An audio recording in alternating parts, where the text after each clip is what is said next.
Good morning, everyone. Good morning, sir. Once again, same topic. And the topic is voice. इसके बारे में अभी तक हम लोगों ने क्या क्या डिस्कस कर लिया है? एक्टिव एंड पैसिव, ये डिस्कस हो चुका है. क्लियर? यहां तक कि हाउ टू फाइंड ऑब्जेक्ट, ये भी हो चुका है.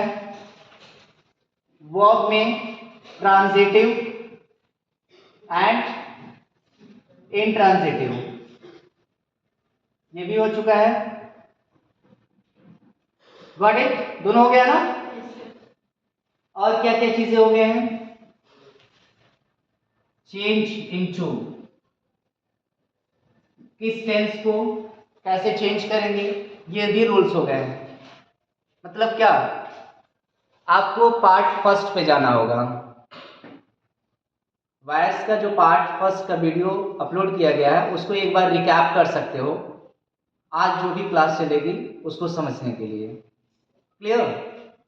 तो स्टार्ट करते हैं.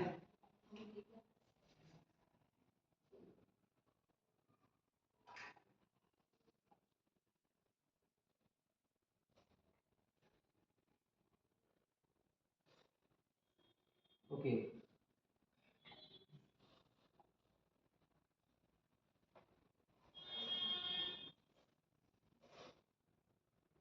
assertive, sorry,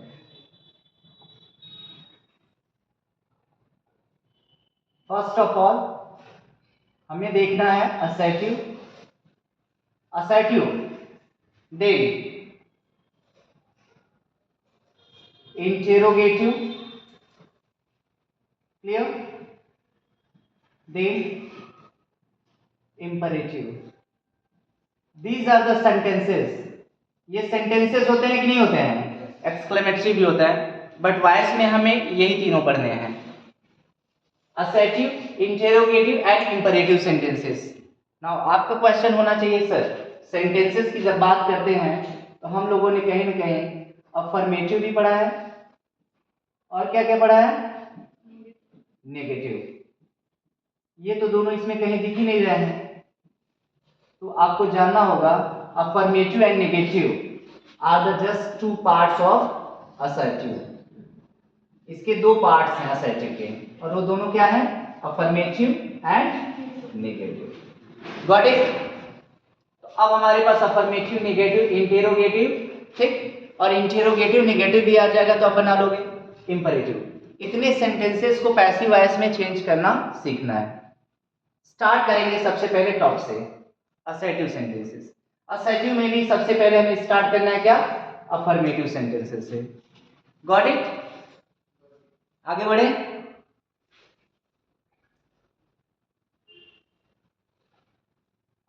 now first of all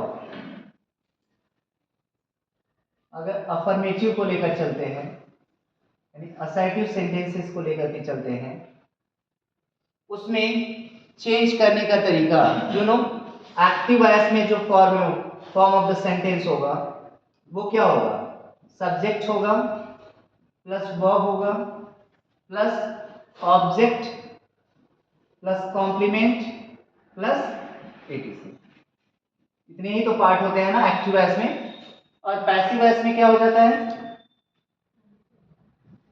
passive voice में बस ऑब्जेक्ट को क्या बना देते हैं? सब्जेक्ट बना देते हैं. ऑब्जेक्ट को क्या बना देते हैं? न्यू सब्जेक्ट बना देते हैं. और एक्टिव वॉइस में हेल्पिंग वर्ब रहे या ना रहे, पैसिव वॉइस में एक हेल्पिंग वर्ब लगा देते हैं, जो कि मैंने बता दिया है किस तरह के टेंसेस में कैसे हेल्पिंग वर्ब्स यूज होंगे.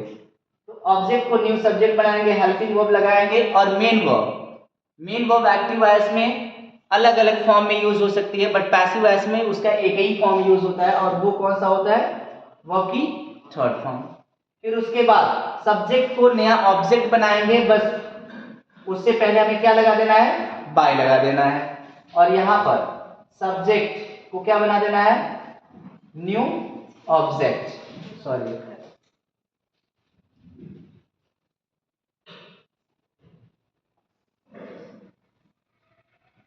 सब्जेक्ट को बना देना है न्यू ऑब्जेक्ट। क्लियर? प्लस बाकी जो चीजें हैं, क्या क्या चीजें हैं, कंप्लीमेंट प्लस ये चीजें, इसको ऐसे ही लिखेंगे। एग्जाम्पल के थ्रू समझते हैं। सबसे पहला example,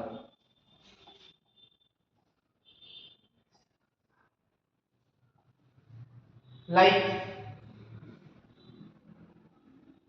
I am going to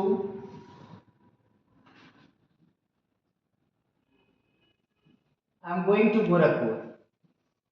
I am going to Gorakhpur, ये सेंटेंस है। तो सबसे पहला टास्क हमारा क्या है, ऑब्जेक्ट को फाइंड आउट करना है। और ऑब्जेक्ट को फाइंड आउट करने के लिए सबसे पहले हमें अप्रोच करना पड़ेगा वर्ब को। और आपको पता है इस वर्ब से दो क्वेश्चंस करने हैं। कौन कौन से क्वेश्चन करने हैं, व्हाट एंड whom का, यही करने हैं ना। इसका जो क्वेश्चन का आंसर मिलेगा, इसका जो क्वेश्चन का आंसर मिलेगा, दोनों ऑब्जेक्ट होंगे। ये डायरेक्ट ऑब्जेक्ट होगा और ये इनडायरेक्ट ऑब्जेक्ट होगा, यही होगा ना। बट अगर इन क्वेश्चंस के आंसर नहीं मिलते, इसका मतलब क्या, ऑब्जेक्ट यूज ही नहीं हुआ है सेंटेंस में। अब जब ऑब्जेक्ट ही नहीं यूज हुआ, इसका मतलब क्या, ये जो सेंटेंस है इसमें जो वर्ब यूज हुई है ये इंट्रांजिटिव है। क्या है, अगर ऑब्जेक्ट आ रहा है, कभी कभी समटाइम्स एक ऑब्जेक्ट आएगा, समटाइम्स दो ऑब्जेक्ट आएंगे, बट ऐसा भी हो सकता है कि ना भी आए।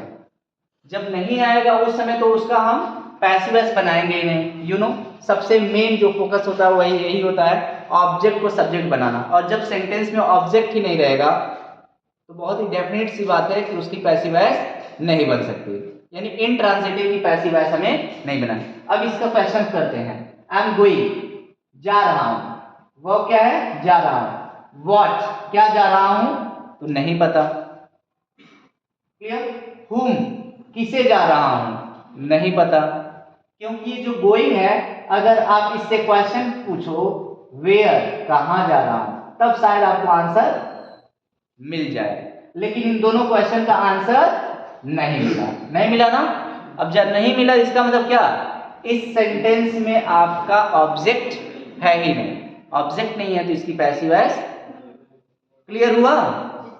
अब कोई ऐसे लिख दे, I am going to Gorakhpur, I am going to Lucknow, going to New Delhi, तो उसका क्या पैसिव वॉइस बन सकता है?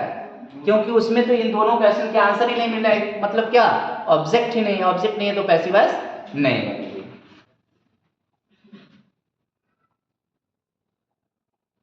ना, एक और मैं लिख रहा हूं, I am teaching, I am teaching. दूसरा सेंटेंस ये हो गया कि मैं पढ़ा रहा हूं, I am teaching. Same question, verb क्या है, टीचिंग। टीचिंग मीन्स क्या होता है, पढ़ाना, यानी मैं पढ़ा रहा हूं। व्हाट, क्या पढ़ा रहा हूं, डिफाइन है क्या, whom, किसे पढ़ा रहा हूं, डिफाइन है क्या। दोनों क्वेश्चन का आंसर मिला तो इसका पैसिव वॉइस बनेगा। अब इसको थोड़ा सा हम इंप्रूव कर देते हैं, थोड़ा सा इसमें कुछ ऐड कर देते हैं।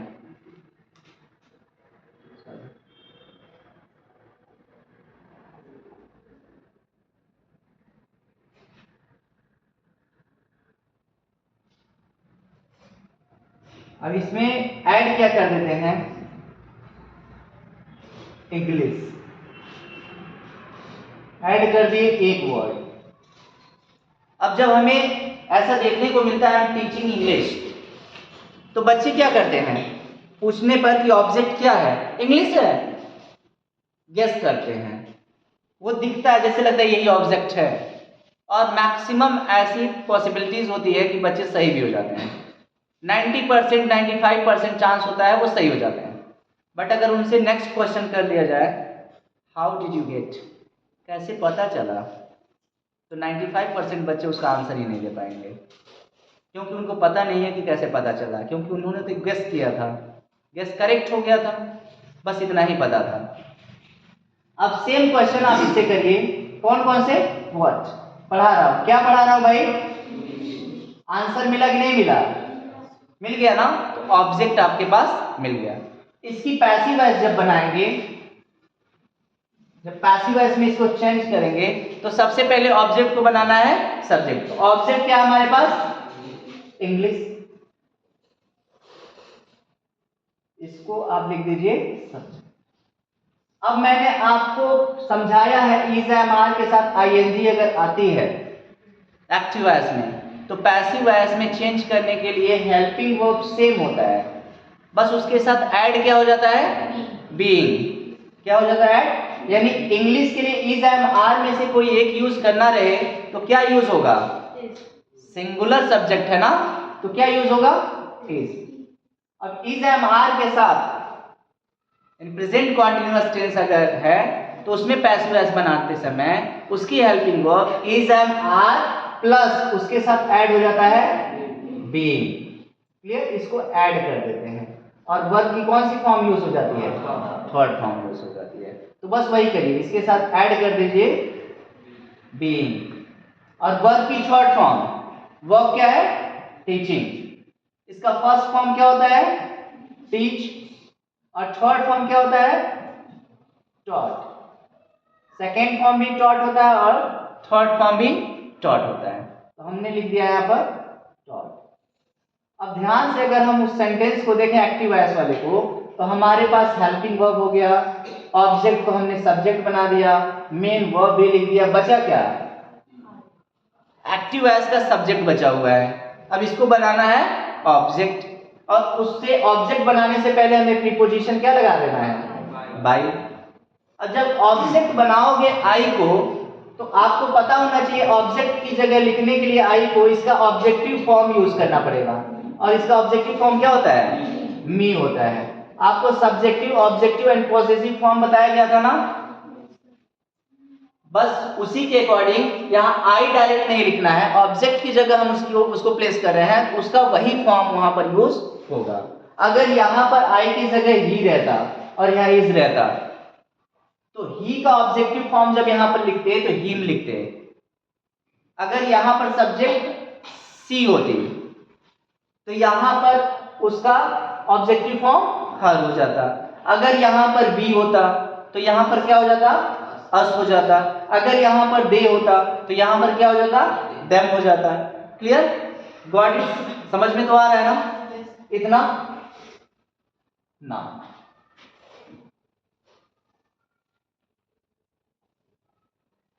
नेक्स्ट एक और एग्जांपल आपको देते हैं, सेम एग्जांपल के थ्रू, बस थोड़ा सा चेंज कर देते हैं। I am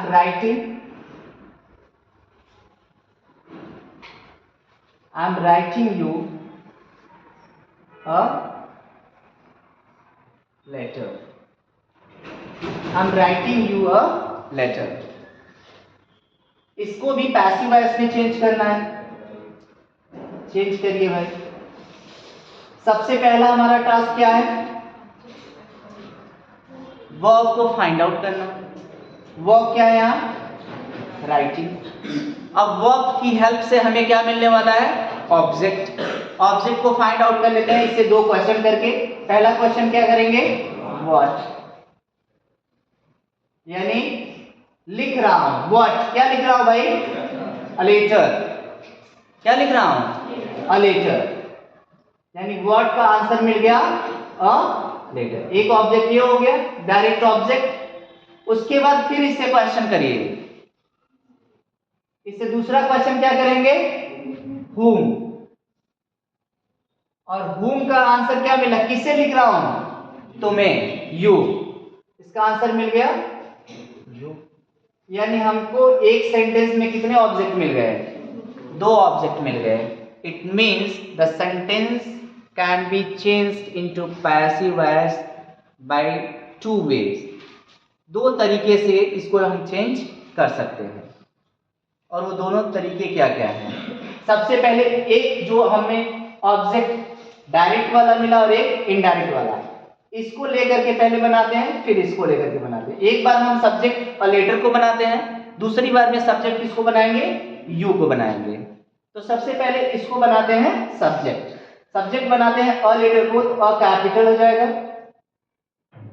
a letter. आपको पता है यहाँ पर अगर इज एम आर यूज हुआ एक्टिव वॉइस में, तो पैसिव वॉइस में भी हेल्पिंग वर्ब सेम रहेगी, बस ऐड क्या हो जाएगा, बीइंग ऐड हो जाएगा। तो यहाँ पर अ लेटर के लिए इज एम आर में से क्या यूज होगा, बहुत ही डेफिनेट सी बात है, इज यूज होगा। इसके साथ ऐड क्या करना है, बीइंग। क्या करना है, बीइंग प्लस वर्ब की थर्ड फॉर्म। वर्ब क्या है भाई, राइटिंग। थर्ड फॉर्म क्या होता है, रिटन।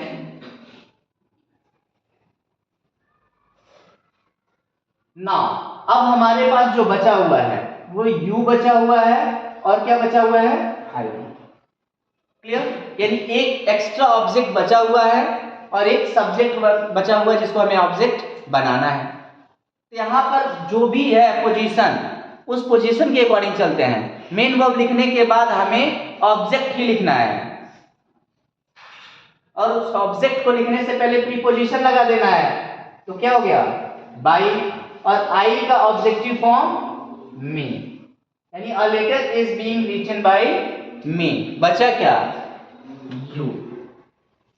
डायरेक्ट और इनडायरेक्ट ऑब्जेक्ट, अगर दोनों ऑब्जेक्ट एक सेंटेंस में आते हैं और डायरेक्ट ऑब्जेक्ट को आप सब्जेक्ट बनाते हैं, तो फिर इनडायरेक्ट ऑब्जेक्ट को उसकी जगह पे फिर से लिखने के लिए पैसिव वॉइस में टू लगा देंगे। उससे पहले क्या लगा देंगे, टू। अगर यहीं पर आप यू को सब्जेक्ट बना लेते, यहीं पर किसको सब्जेक्ट बना लेते, यू को, तो यहां पर हेल्पिंग वर्ब भी चेंज हो जाएगी। यू के अकॉर्डिंग हेल्पिंग वर्ब क्या हो जाएगा, आर हो जाएगा।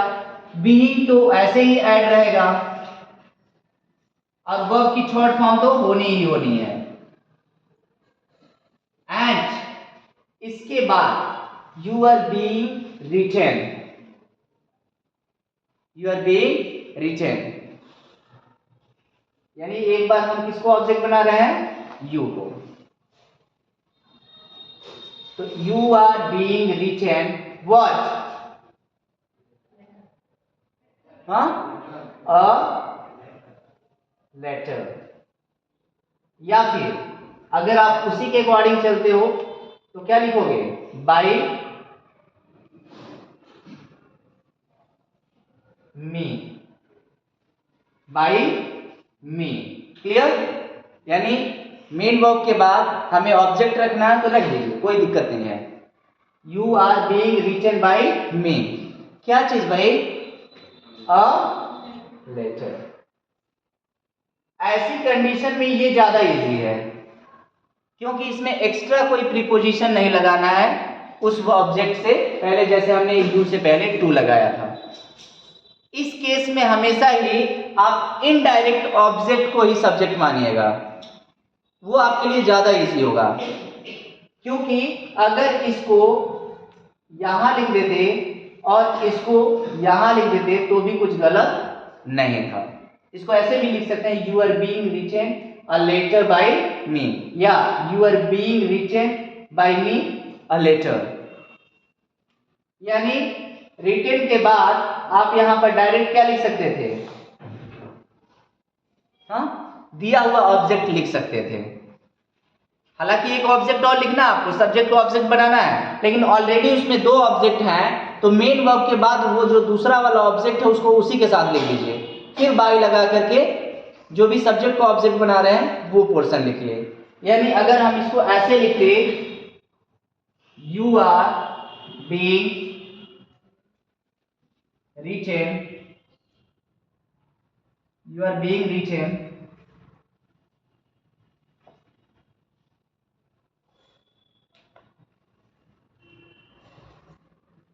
you are being written what, a letter by me। तो ये सेंटेंस ज्यादा सुटेबल लगता है पढ़ने में। यानी अगर एक सेंटेंस में दो ऑब्जेक्ट दिए हैं तो आपको एक बार में एक ही ऑब्जेक्ट को सब्जेक्ट बनाना है, तो दूसरा वाला जो ऑब्जेक्ट बच रहा है उसको वर्ब के तुरंत बाद ही रख दीजिए। अगर वो ऑब्जेक्ट कोई पर्सन का है बचा हुआ तो उससे पहले टू लगा दीजिए। और अगर कोई ऑब्जेक्ट, वो ऑब्जेक्ट जो है डायरेक्ट ऑब्जेक्ट है, उससे पहले आपको कुछ लगाने की जरूरत नहीं है, बस उस वर्ब के बाद रख दीजिए, जैसे कि यहाँ पर हमने रखा है। लेकिन यहाँ पर देखिए टू से पहले क्या लग गया, यू से पहले टू लग गया। इसको ऐसे भी लिख सकते थे, इसको यहाँ लिख सकते थे और इसको यहाँ लिख सकते थे। Got it? Any problem? हो जाएगा ना? ओके। अब इसमें आते हैं इसके नेगेटिव पार्ट पे। सपोज कोई सेंटेंस नेगेटिव होता, like she had not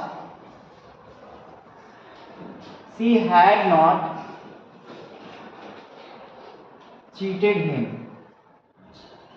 She had not cheated him. ये आपका एक सेंटेंस हो गया। इसको पैसिव वॉइस में चेंज करना है, तो यहां पर मेन वर्ब क्या है? चीटेड।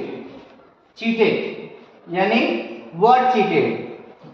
क्वेश्चन करेंगे ऑब्जेक्ट फाइंड आउट करने के लिए ना, क्या चीट की थी नहीं पता है, बट whom, किसे चीट की थी भाई? उससे, यानी him। इसका आंसर पता चल गया, यानी ये आपका ऑब्जेक्ट हो गया। ऑब्जेक्ट को क्या बनाएंगे? सब्जेक्ट। तो बनाइए सब्जेक्ट, तो him को सब्जेक्ट बनाएंगे तो क्या हो जाएगा? he। क्लियर?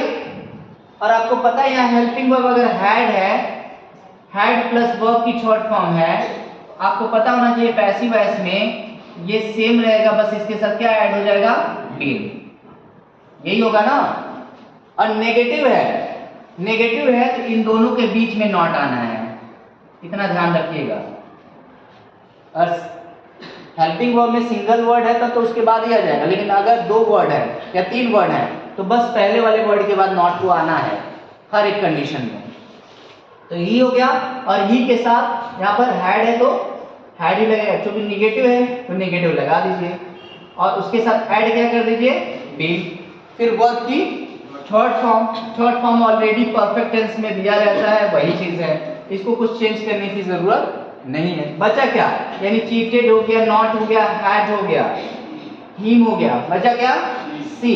और उसको लिखने से पहले हम बाय लगा देंगे और सी का ऑब्जेक्टिव फॉर्म लिख देंगे, क्या हो जाएगा? एंड नेगेटिव हो गया, he had not been cheated by her. तो अफर्मेटिव एंड नेगेटिव आप कर लेंगे। अगर यही इंटेरोगेटिव होता तब क्या करते? Like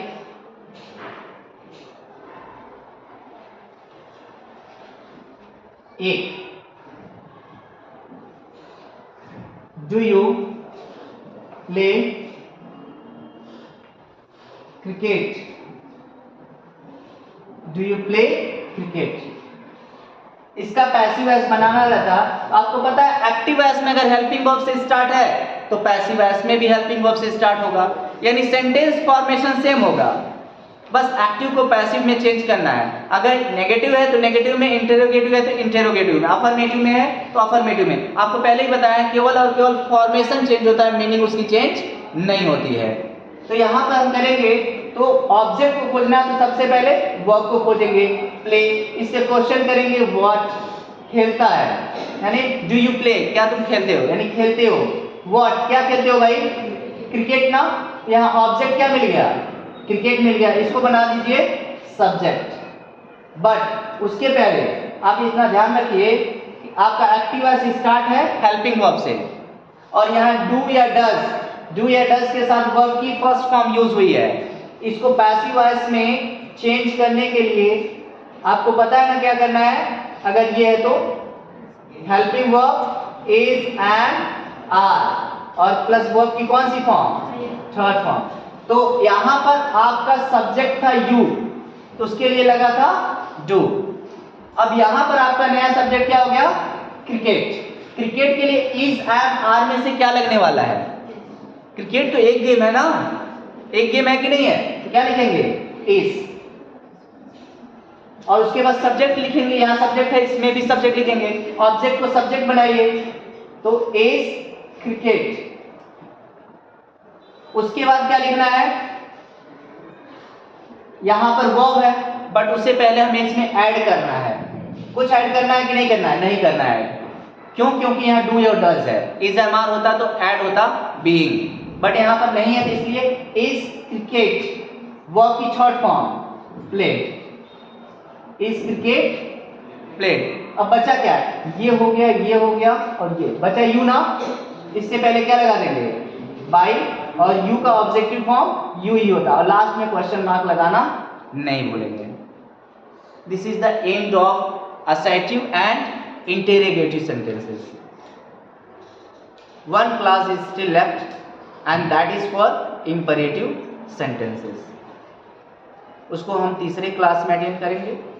got it everyone? Got it now? Yes, sir. Okay, have a good day. You may go now.